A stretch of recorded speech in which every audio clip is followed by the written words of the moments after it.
ஆன்மீக சொந்தங்கள் அனைவருக்கும் அன்பான மாலை வணக்கம். நாம் நம்மளுடைய சேனலில் தொடர்ந்து நிறைய சுவாரஸ்யமான ஆன்மீகம் சார்ந்த தகவல்களை தாங்க பார்த்துட்டு வந்துட்டு இருக்கோம். அந்த வரிசையில் இந்த பதிவில் என்ன பார்க்க போகிறோம் அப்படின்னா, கடகராசி அன்பர்களுக்கு டிசம்பர் 19ஆம் தேதி அன்னைக்கு நிகழக்கூடிய அமாவாசையிலிருந்து ஏற்படக்கூடிய மாற்றங்கள் எப்படி இருக்க போகுது, என்னென்ன விஷயங்கள் உங்களுக்கு அடுத்தடுத்து நிகழப்போகுது, என்ன மாதிரியான பலன்கள் எல்லாம் நீங்கள் பார்க்க போகிறீங்க, எந்தெந்த விஷயத்தில் கவனமாக இருக்கணும் அப்படின்றத மாதிரி நிறைய விஷயங்களோட தான் இந்த பதிவானது இருக்க போகுது. ஸோ வீடியோவை எங்கேயுமே நீங்கள் ஸ்கிப் பண்ணாமல் தொடர்ச்சியாக பார்த்தீங்க அப்படின்னா உங்களுக்கு ரொம்பவே பயனளிக்கக்கூடிய வகையில் இருக்கும். ஒரு தனி மனிதனுடைய வாழ்க்கையில் ஏற்படக்கூடிய இன்ப துன்பங்கள் எல்லாத்துக்குமே அடிப்படை காரணம் அப்படின்னு பார்த்தீங்கன்னா அவங்களுக்கு ஏற்படக்கூடிய கிரக மாற்றங்கள் தான். ஸோ ஜனனகால ஜாதகம் அப்படின்னு ஒன்று அவங்க வச்சுருக்காங்கன்னா அதனுடைய அடிப்படையில் இந்த கிரகநிலைகள் எந்த இடத்துல இருக்காங்க, என்ன மாதிரியான பலன்களை கொடுக்க போகிறாங்க அப்படின்றத தெரிஞ்சுக்க முடியும்.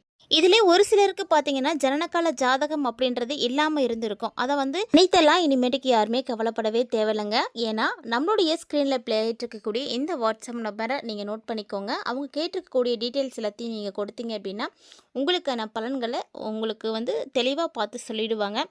ஸோ இதன் மூலமாக உங்களுடைய வாழ்க்கையில் அடுத்து நிகழக்கூடிய விஷயங்களை நீங்கள் தெரிஞ்சுக்க முடியும். மறக்காமல் ட்ரை பண்ணி பாருங்கள்.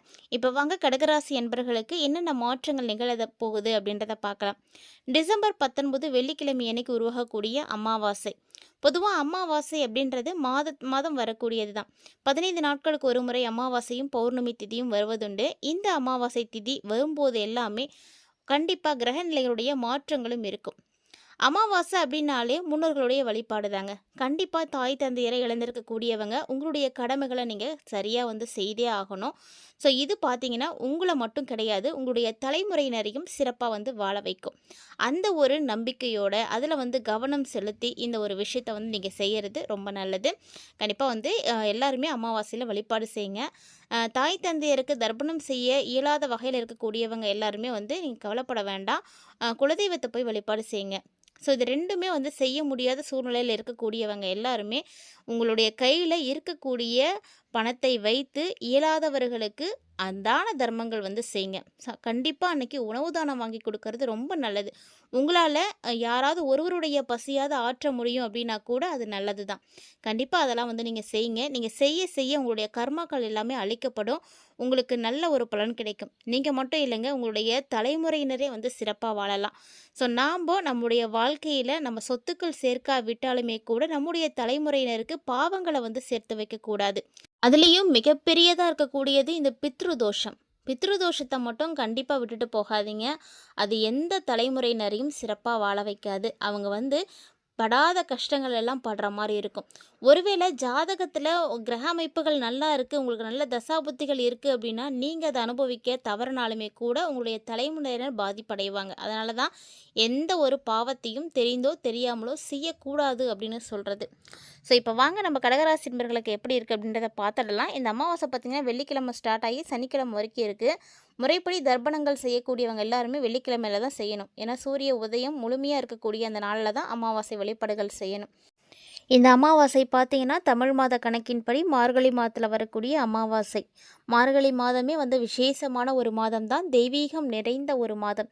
இந்த மாதத்தில் நீங்கள் அமாவாசை வழிபாடுகளும் செய்கிறது உங்களுக்கு ரொம்பவே புண்ணியத்தை கொடுக்கும். கண்டிப்பாக செய்யுங்க. இப்போ நம்ம கடகராசி நண்பர்களுக்கு எப்படி இருக்குது அப்படின்றத பார்த்துடலாம். கடகராசி நேர்களை பொறுத்த வரைக்கும் அஷ்டமத்தில் சனி பகவான் பலம் பெற்று இருக்கிறாரு.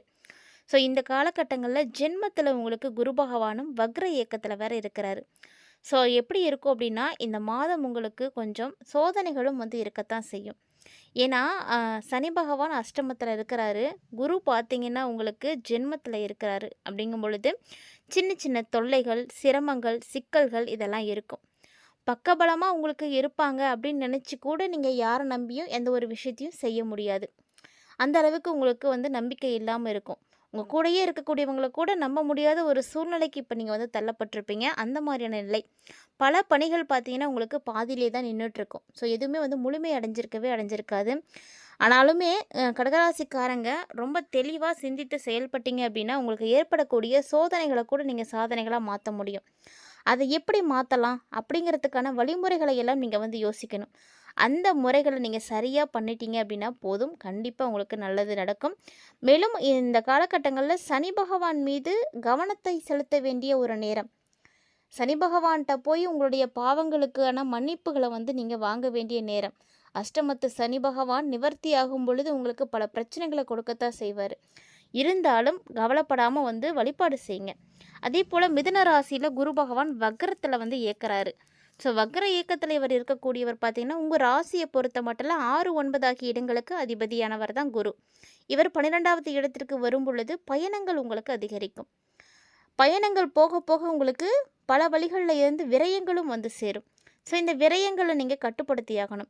இடமாற்றம் அப்படிங்கிறது உங்களுக்கு திடீர்னு வந்து போகும். இந்த இடமாற்றம் வரும் பொழுது உங்களுடைய மனசுக்கு ரொம்ப கஷ்டமாக இருக்கும். திடீர்னு நடக்கக்கூடிய விஷயங்களெல்லாம் பார்த்து நீங்கள் நொந்து போகிறதுக்கான வாய்ப்புகள் இருக்குது. குருவனுடைய பார்வை பதியக்கூடிய இடங்கள் எல்லாமே நன்மைகளை தான் கொடுக்கும் அப்படின்னு சொல்லுவாங்க. குருவினுடைய பார்வை இப்போ உங்களுக்கு பதியக்கூடிய இடங்களில் நன்மைகள் கண்டிப்பாக இருக்குது. அதாவது கடகராசிக்காரங்களுக்கு தாய் வழியினுடைய ஆதரவு கிடைக்கும். உதாரணத்துக்கு ஒரு வீட்டில் 2, 3 குழந்தைங்க இருக்காங்க அப்படின்னா அதிகமாக பார்த்தீங்கன்னா ஒரு சிலர் மேலே வந்து பாசம் வைக்க முடியாது. நம்மள மேலே வந்து அன்பு காட்ட மாட்டேங்கிறாங்க, நம்மளுடைய அக்கா மேலே தான் அன்பு காட்டுறாங்க அப்படின்ற மாதிரி குழந்தைகளுக்கு அந்த எண்ணங்கள் வந்து தோன்றும். அந்த ஒரு சூழ்நிலையில் இப்போ பார்த்தீங்கன்னா அவங்க மேலே மட்டும்தான் அன்பு காட்டுறாங்க அப்படின்ற நிலை மாறி இப்போ பெற்றோர் உங்கள் மீதும் அன்பு காட்டுவாங்க. இடம், பூமி இதில் உங்களுக்கு என்ன பிரச்சனைகள் ஏற்பட்டதோ அது எல்லாமே இப்போ நல்ல முடிவுக்கு வந்துடும். கண்டிப்பாக பத்திரப்பதிவில் நீங்கள் பிரச்சனைகளை பார்த்துட்ருக்கீங்க அப்படின்னா கூட அந்த தடை கூட இப்போ விலகும். உத்தியோகத்தை பொறுத்த வரைக்கும் உங்களுக்கு தொல்லை கொடுத்துட்டு வந்துட்டு இருந்த மேலதிகாரிகள் இடமாற்றம் அடைவாங்க. ஸோ அவங்களாம் வேறு இடத்துக்கு போயிடுறதுனால உங்களால் எளிமையாக உங்களுடைய வேலைகளை செய்ய முடியும். தொடர்ந்து நீங்கள் வேலை செய்வீங்க. நீங்கள் எதிர்பாராத நேரத்தில் உங்களுக்கு சலுகைகள் வந்து கிடைக்கும். வீடு கட்டக்கூடிய முயற்சிகளில் கடகராசி என்பர்களை இப்போ நீங்கள் இறங்குனீங்க அப்படின்னா கண்டிப்பாக நீங்களும் வீடு கட்ட முடியும். வீடு கட்டி காட்டக்கூடிய ஒரு நேரம். இதுவரைக்கும் வியாபாரத்தில் ஏற்பட இருந்த இழப்புகளை எல்லாம் ஈடு செய்யறதுக்கு இது ஒரு சிறப்பான நேரம். புதுமையான முயற்சிகளுக்கு நல்ல பலன் கிடைக்கும். அதனால் தயவு செஞ்சு எல்லா முயற்சிகளையும் எடுத்து வைங்க. நீங்கள் செய்யக்கூடிய விஷயங்கள் தான் உங்களுடைய வாழ்க்கையை முன்னேற்ற பாதைக்கு கொண்டு போகும். விலகி போனவங்க கூட இப்போ உங்களை மீண்டும் விரும்பி வந்து சேருவாங்க. சொந்த பந்தங்கள் எல்லாமே பார்த்தீங்கன்னா உங்க கூட இணைந்து வந்து செயல்படுவாங்க. வருமானம்லாம் ரொம்ப திருப்திகரமாக இருக்கும். பயப்படாதீங்க, வருமானத்துக்கெல்லாம் எந்த பிரச்சனையும் இருக்குது. சனி பகவான் என்ன பண்ணுவார் அப்படின்னா ஒரு சில நேரங்களில் ஆரோக்கிய குறைபாடுகளை தான் கொடுப்பாரே தவிர மற்றபடி வேறு எந்த விஷயத்துலையும் உங்களுக்கு தொல்லைகளை கொடுக்க மாட்டார். வாகன மாற்றங்கள் செய்யலாம் அப்படின்னு நினைக்கிறீங்கன்னா இது வந்து ஒரு நல்ல டைமிங். அதனால் வாகனத்தை மாற்றிக்கோங்க. அதே போல் தனுசு ராசிக்கு சுக்கிரன் வரக்கூடிய இந்த ஒரு நேரம் உங்கள் ராசிக்கு 4, 11 இடங்களுக்கு அதிபதியாக இருக்கக்கூடிய சுக்கிரன் சுகம் மற்றும் லாபஸ்தானத்தில் இருக்கிறாரு. ஸோ அவர் பார்த்தீங்கன்னா 6வது இடத்துக்கு வராரு. எதிர்பார்த்த ஊதிய உயர்வு கண்டிப்பாக கிடைக்கும். ஒரு சிலர் பார்த்தீங்கன்னா விருப்பப்பட்ட அளவில் வேலைகளை வந்து செய்ய முடியும். ஒரு சிலர் பார்த்தீங்கன்னா தானாகவே வந்து வேலையிலிருந்து ரிட்டையர் ஆகிட்டு வெளியில் வந்து சுயமாக ஏதாவது தொழில் செய்யலாம் அப்படின்ற மாதிரி எண்ணங்கள்லாம் வரும். பிள்ளைங்களுடைய எதிர்காலத்தை நினைத்து நீங்கள் என்ன முடிவுகள் வந்து எடுக்கிறீங்களோ அவங்களுக்கு எது நல்லதுன்னு நினச்சி நீங்கள் என்ன செய்கிறீங்களோ அது எல்லாமே வந்து வெற்றியில் தான் போய் முடிவடையும். வெளிநாட்டு வணிகத்தால் ஆதாயத்தையும் நீங்கள் வந்து பார்ப்பீங்க. போன மாதத்தில் எந்த விஷயங்கள்லாம் நடக்காமல் உங்கள் கைவிட்டு நழுவி போணுச்சோ அதை எல்லாத்தையுமே இப்போ நீங்கள் செய்வீங்க. அதுவும் பார்த்தீங்கன்னா ஒன்றா வந்து செய்ய ஆரம்பிப்பீங்க. குறிப்பாக பெண்வழி பிரச்சனைகள் தான் உங்களுக்கு தீரப்போகுது அப்படின்னு சொல்லணும். ஸோ அதற்கான வழிகளும் இப்போ வந்து பிறக்கும். அதே போல் செவ்வாய் மகர ராசிக்கு வந்து போக போகிறாரு, போய் அங்கே உச்சம் பெறாரு. இந்த காலம் பார்த்தீங்கன்னா கடகராசிக்காரங்களுக்கு ஒரு பொற்காலம் அப்படின்னு தான் சொல்லணும். யோக கிரகம் வந்து வலுவடையக்கூடிய ஒரு நேரத்தில் உங்களுடைய ஆரோக்கியத்தில் பிரச்சனைகள் இருந்துச்சு அப்படின்னா அதெல்லாம் தீரும். செல்வ வளம் வந்து பெருக ஆரம்பிக்கும். தெய்வ பக்தி வந்து அதிகமாகும். ஸோ கூட்டு முயற்சியில் நீங்கள் எதுவும் செய்கிறீங்க அப்படின்னா கூட இப்போலாம் வந்து கூட்டு முயற்சிலாம் வேணாம் அப்படின்னு தனியாக வெளியே வந்து நீங்கள் தனிப்பட்ட முறையில் வந்து இறங்கி செயல்படுறதுக்கான நேரம். உத்தியோகத்தில் இருக்கக்கூடியவர்களுக்கு உயர் அதிகாரிகள் மூலமாக நன்மைகள் கிடைக்கும். இதே பொது வாழ்க்கையில் இருக்கக்கூடியவர்களாக இருக்கீங்கன்னா உங்களுக்கும் நல்ல ஒரு வாய்ப்புகள் கிடைக்கும். ஸோ உறவினர்களுக்கிடையே மனஸ்தாபங்கள் இருந்துச்சு அப்படின்னா அதெல்லாம் மாறும். வருமானம் அதிகரிக்கிறதுக்கான வழிகள் வந்து உங்களுக்கு பிறக்கும்.